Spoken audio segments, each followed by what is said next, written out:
Hello friends, welcome to my channel The Lens India Professional Photography and this series of Mastering Lightroom CC. So till date we have covered various tabs right from the basic till details, and in this video we will be covering about the lens correction. So this tab basically will help you to correct any sort of distortion which is seen in the image. So probably because of the lens is constructed with different types of lens elements like concave and convex elements. So because of this optics, we normally get some sort of distortions in our image, and these distortions are of two types. So let me explain you this two types of distortion. So one distortion is called as barrel distortion, and other distortion is called as a pin distortion. So I have taken this image as an example. So let me exaggerate this distortion so that it will be easy for you to understand. So particularly when we are shooting with the wide angle lenses, so we usually get the barrel type of distortion. So this type you can say is a barrel type of distortion. And on the other hand, when we are using the telephoto lenses, so we normally face the pin type of distortion, pin cushion type of distortion to be very precise. So this type is, you can say this is the pinned cushion type distortion. So I'll just reset this. So hope you have understood that what type of distortions we usually get with the lenses. But now these days we have such a good optics available that we rarely or hardly get any sort of distortion. But still, there might be some times when a particular lens will have some properties and we are likely to get either the barrel distortion or the pin cushion distortion. So to correct this distortion, we have this tab called as the lens correction. And in lens correction, you will see that there are two options which are available. One is profile, another is manual. So if we want to correct this distortion, as of now, if you see the image, probably we may not realize that there is some sort of distortion existing in this picture. So the moment I check mark this or enable this profile correction, you will see that the image got corrected. And if we come down below this enable profile corrections, you will see that it has automatically picked up what type of make it was, what was the model of the lens, and what profile of the lens is getting applied. So this is automatically detected by the Lightroom. So now Lightroom has various lens profiles for all the cameras which exist in this today's world. So once we select this camera make, then we have the lens model. So there are hundreds of lenses where the Lightroom has already uploaded the profile, and this profile are basically shown over here. Apart from this, we have in setup, we have various options. So we have default. So usually you will see that this is default. Then we have auto, and then we have custom. So when we are having custom, for example, when we can use this custom, so probably when any of the old lenses are available with us where the profile may not be available, or even if the new lenses where the profile may not be available, so you can customize this distortion by doing the adjusting the distortion and vignette control. And not only that, so once we adjust this, we can even save this as a profile for the new lens. So I'm not going to save this, but just for the information, I just wanted to show this feature of the Lightroom.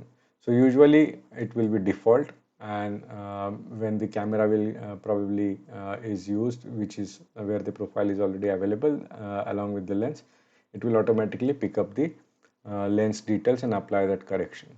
So now this particularly we did it in the profile. Now let's undo this and we can go to the manual. So when we can go to the manual, we can still have the distortion control. Just now when I was explaining the barrel distortion and pin cushion distortion, so we can apply that distortion control.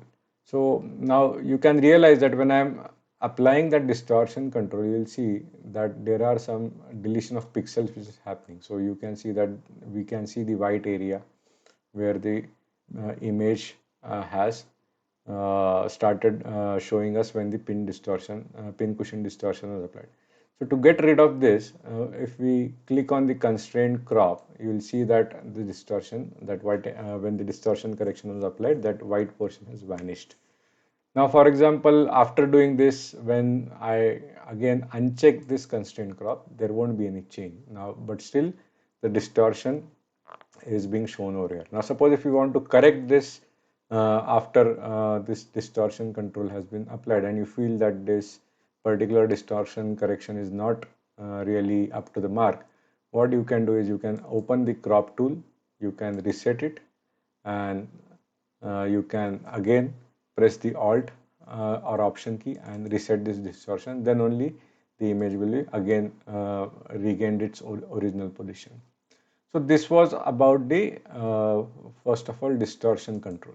Now one more thing what I would like to add in this distortion control. Now before applying this enable profile corrections, you can observe that we have a very dark corners which are forming some sort of vignette, right?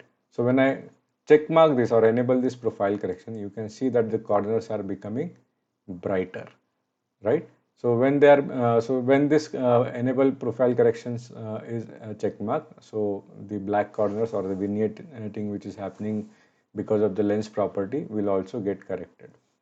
Apart from this, when I adjust the sliders, you can see that I can even adjust the vignettes with this slider also. So and we can uh, make the settings of this vignetting based on our requirement if still we feel that the enable profile corrections are not able to remove the vignettes from our lens. Now, after we have corrected the profile for the lens, there is one more issue what we usually encounter when we are shooting at outdoors, that we get some sort of fringing on the edges of the object. And this phenomena basically we encounter because when the light passes through various mediums of the lenses, because of its own frequency, we normally have this infringement or the fringing of this basically on the object. So to correct that, so that is something which is related to a feature called as the chromatic aberration. So if you go through the menus of your camera, you can also see that there is a setting that lens correction and the chromatic aberration correction feature can be enabled within the camera to control this phenomena.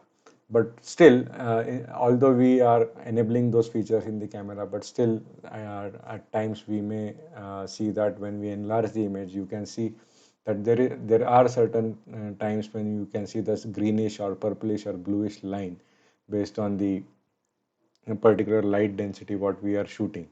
So to get rid of this particular problem, so this fringing will not look really good when the image is enlarged. So to get rid of this, there is one more feature available in the Lightroom under lens correction is remove chromatic aberration. So the first method to get rid of is this, to enable this. So the moment you enable this, you can see that the greenish line has vanished. So I'll just uncheck this so that we can identify before and after changes. So this is before and this is after. So this is first method how we can get rid of this chromatic aberration. But there are times when we even though when we check mark this remove chromatic aberrations, so it will not get completely rid of. So what we can do is we can continue to have it checked. As of now, since the problem got completely eliminated, I'm unchecking this and I'll move to the manual. So once I move to the manual, so we have something called as defringe. So we can pick up this dropper, we can come to the portion and we can just or we can just pick the color for the fringe color what we want to remove, and you'll see that the color is removed. So this is one of the best way which will give us the maximum or optimized results to get rid of this chromatic aberration. So again I'll undo this and I'll put the dropper back. And another way what we can do about the chromatic aberration is by adjusting the sliders. So you can adjust the sliders to the way you want and you can get rid of your chromatic aberrations. So this is again, you can see before, and this is after, before and after. So this is the simplest way of doing the lens corrections. So what we have seen, to summarize in the lens correction, is that first in profile we can correct the profile of the lens where the distortion appears because of the either wide angle lens or the telephoto lens. So we have two types of distortion, that is the barrel type of distortion and the pin cushion type of distortion, and both can be corrected with the help of this enable profile corrections, and the lens will automatically get detected. Apart from this, the second issue what we encounter because of the optics or the lens is the chromatic aberration. So to get rid of this, we have the remove chromatic aberration, and we can get rid of those color fringes what we normally see on the edges of the object. So that's it for this video. I hope this video was useful to get rid of those chromatic aberrations and the lens distortion. So thank you so much for watching this video.